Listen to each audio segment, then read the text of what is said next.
Bonjour les filles, j'espère que vous allez bien. Je reviens aujourd'hui avec un projet qui, je pense, sera apprécié de certaines. J'ai voulu me créer une boîte pour pouvoir ranger mes rubans. J'ai des tas de rubans, j'achète toujours pour le au cas où. D'ailleurs, beaucoup ne sont pas ouverts encore. Et lorsque je cherche un ruban en particulier, je mets 5 bonnes minutes à chercher mon ruban. Donc je me suis dit, pourquoi ne pas créer ma propre boîte. Donc le tuto ne vient pas de moi, il vient de... j'ai oublié le nom. Je vais retrouver la vidéo, je vous la mettrai en barre d'infos. Donc cette personne avait fait une boîte et du coup, moi je l'ai modifiée. J'ai fait 4 boîtes que j'ai collées à une cartonnette. Donc voilà, une cartonnette. Car je n'ai pas de scrap room. Donc je me dis qu'au moins lorsque je veux scraper dans ma salle à manger, pour le maintien, ce sera beaucoup plus solide de le poser sur une cartonnette. Donc voilà, je voulais vous montrer l'intérieur quand même. Donc voilà, l'intérieur est comme ceci, tout simple. Je vous mettrai les papiers que j'ai utilisés, je ne me rappelle plus lesquels c'était. Donc voilà, je remets mes rubans. Bon, je l'ai remis à l'envers. Ah non, c'est bon. Voilà. Au moins, ce qui est bien, c'est que voilà, on n'a plus qu'à dérouler. On n'a plus qu'à dérouler et à le réenrouler. Ça, c'est quand même pratique. Donc voilà. Bon, j'ai déjà fait une petite boîte. Celle-ci sera pour ma nièce. Ma nièce est initiée au scrapbooking. Elle adore ça. Elle a, je pense qu'elle est comme sa tante. Elle va avoir plusieurs rubans. Donc je vais lui faire 2 petites boîtes. Donc j'ai déjà fait une boîte. Et nous allons faire la deuxième ensemble que nous allons coller l'une derrière l'autre. Donc pour ce faire, je vous ai fait un petit schéma que je vous remettrai sur mon blog. Je vous mettrai toutes les infos sous la chaîne YouTube et vous n'aurez plus qu'à aller sur le blog pour récupérer le schéma. Donc pour faire cette petite boîte, nous allons avoir besoin d'un papier de 29,7 cm sur 19,7. Nous allons faire un premier pli à 8,2. On va le faire ensemble. Ensuite, nous allons tourner notre feuille. Nous allons refaire un autre pli à 8,2. Nous allons mettre notre feuille sur la hauteur. Un pli à 3,2 et un pli à, je ne l'ai pas noté, je crois que c'est 11,4. 11,4.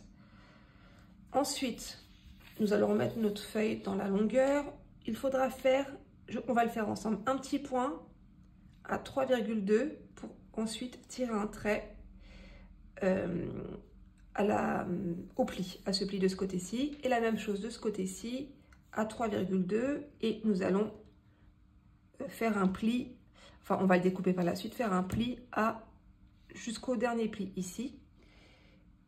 Ensuite, nous allons tourner la feuille, ce sera plus simple. Nous allons refaire, j'ai oublié de mettre les dimensions, je vous les mettrai. Pareil, 3,2, nous allons faire un pli. Et pareil pour en haut, 3,2, nous allons faire un pli. Ce qui fait que par la suite, lorsque nous allons découper nos 4 morceaux, ça nous fera une sorte de diamant. Donc pour ce faire, on va le faire ensemble. Je prends mon massicot. Je vais essayer de ne pas me couper cette fois-ci, n'est-ce pas? Donc, nous allons garder la longueur de 29,7 et nous allons couper à 19,7. Voilà, nous allons couper à 19,7.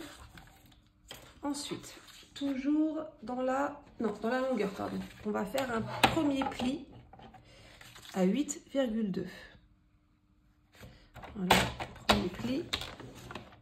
Nous allons ensuite retourner notre feuille et nous allons refaire un pli à 8,2. Ensuite, nous allons tourner notre feuille dans sa hauteur. Nous allons faire un premier pli à 3,2. Voilà, et ensuite un pli à 11,4. Voilà. Donc déjà avec le massicot, pour le moment, on est bon.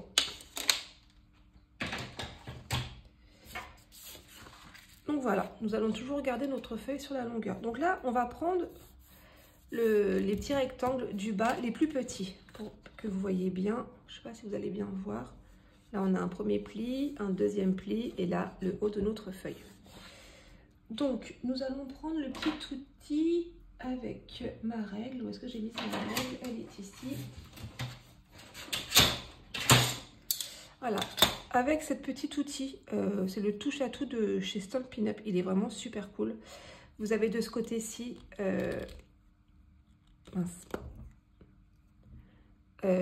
pour qu'on puisse prendre nos petits brillants. De ce côté-ci, on peut faire des traits pour faire les plis. Donc nous avons plus gros et plus petit. Là, nous allons avoir besoin du plus petit. Donc voilà. Donc nous allons maintenant faire des points repères ici. Notre rectangle du bas le plus petit. Nous allons faire à 3,2 cm et nous allons faire un trait, enfin un pli, du pli ici à la marque que nous aurons fait. Pareil de ce côté-ci, on va faire 3,2, pareil, un pli jusqu'à là-haut. Ici, un pli à 3,2, on fera un pli jusqu'à là-haut. Et pareil de ce côté-ci, un repère à 3,2 et on va faire un pli jusqu'au pli du haut. Donc, nous allons déjà faire le premier, première petite marque à 3,2. Voilà. Et pareil de ce côté-ci. 3,2. Jusque là, on est bon. Nous allons faire avec notre outil touche à tout, bien sûr. Voilà, mon repère est là, le trait est là et nous allons tracer un pli qui par la suite sera coupé. On fait pareil de ce côté-ci, mon pli du haut et on va jusqu'en bas. Ensuite, une fois que les plis du bas sont faits, nous allons faire ici. Donc un repère ici à 3,2 et un repère ici à 3,2.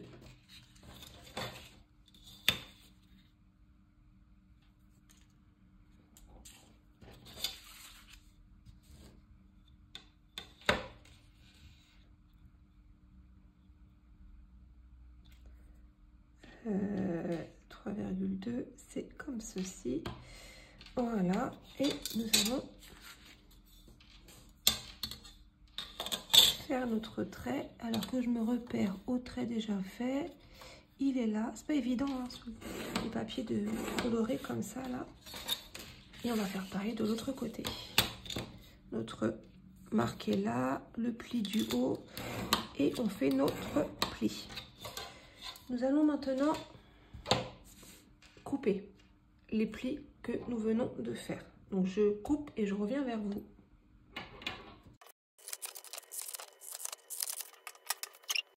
Voilà, notre découpe est terminée. Ça fait une forme de diamant.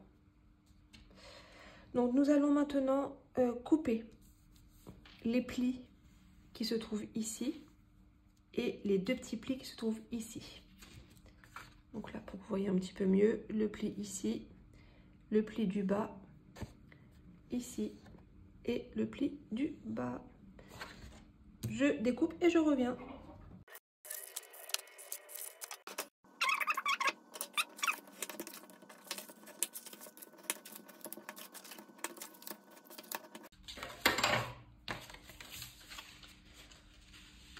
Voilà, maintenant que nous avons marqué nos plis, nous allons nous attaquer à la découpe. Donc pour ce faire, nous allons avoir besoin de deux papiers design que nous allons mettre pour l'intérieur.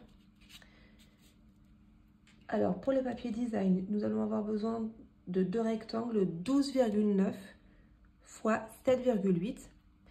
Et pour les petites bandelettes que nous allons mettre à l'intérieur, alors moi je l'ai coupé un petit peu trop petit, donc vous allez couper, donc ça fait 13 cm, donc vous allez couper 12,6 par 3. Donc voilà, en fait moi je fais pas sur l'intérieur, Sur le côté, ça c'est pas la peine. Et je ne fais pas le dos. Vous pouvez le faire vous si vous voulez. Je ne fais pas le dos parce que du coup, elle sera collée avec ma deuxième boîte. Donc ça ne se verra pas. Donc nous allons coller nos papiers design. Alors oui, je voulais vous montrer pour faire les petites bandelettes là. Où est-ce que j'ai mis mon plioir? Mon plioir, il est là. Voilà. J'ai utilisé ce plioir. Si je vous le mets du bon sens, ce serait peut-être mieux. Donc voilà, ce plioir, il est super sympa. C'est un plioir 3D cercle pointillé. Et en fait, je vous l'ai fait en grand pour que vous puissiez voir ce que ça donne. Il est magnifique, vraiment. Il est vraiment super beau. J'en ai fait un comme ça, du coup, je ferai un petit livret. Et là, super sympa avec le rouleau de chez Stampin' Up et de l'encre de votre choix, du coup. Vu que c'est en relief, ce que je trouve ça super sympa, c'est qu'en plus, on n'aura plus qu'à passer le rouleau avec l'encre et du coup, tous les petits pointillés vont ressortir avec la couleur de l'encre. C'est vraiment top, j'aime trop. Je le ferai, je vous montrerai. Donc du coup, revenons à nos moutons, ou plutôt à notre boîte. Donc du coup, j'ai fait mes petits bandelettes du coup avec le plioir. C'est super joli. Bon, c'est un petit peu fin du coup, mais ça se voit quand même. Donc je colle et je reviens vers vous.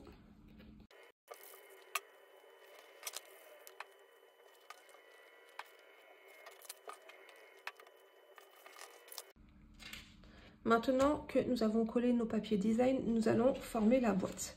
Donc du coup, les deux papiers qui sont au milieu, nous allons les laisser et nous allons rabattre les côtés du haut avec les deux petites languettes du bas. Donc pour que ça soit beaucoup plus joli, les languettes, on va les mettre derrière, ici, pas à l'intérieur. On va les mettre derrière puisque de toute façon, alors je vous montre, on va le plier comme ceci puisque après de toute façon, nous allons coller. Donc ça fera vraiment propre des deux côtés. Ok, donc je répète, on laisse les deux côtés du milieu pour le moment en bas, on rabat, les petites languettes on les fait passer derrière, pour que ce soit plus esthétique, et on va déjà coller les petites languettes. Et ensuite on collera les côtés. Je le fais, je reviens vers vous.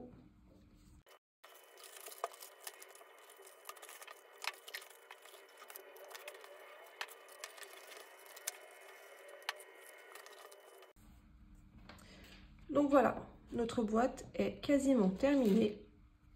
Nous allons coller cette boîte-ci avec la boîte que j'avais déjà faite tout à l'heure hors caméra.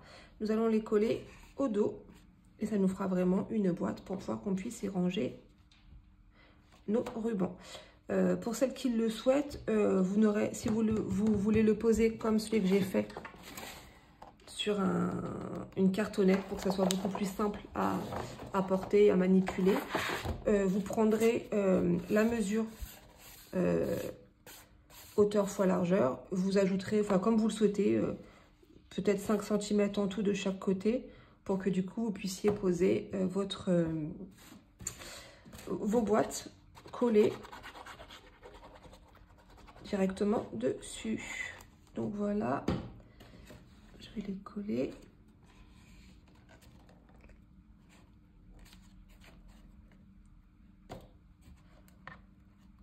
Voilà, je vais bien laisser sécher. Et du coup, pour vous montrer,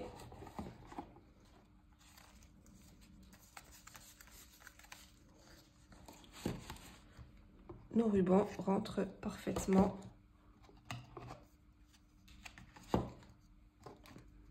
dedans. C'est top, j'adore, je suis fan.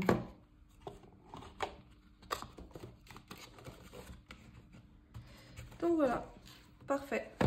Peut-être que celui-ci est peut-être un petit peu trop gros là. Enfin voilà. Parfait.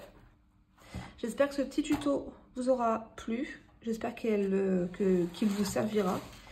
N'hésitez pas à me laisser un petit commentaire et à me montrer vos créations.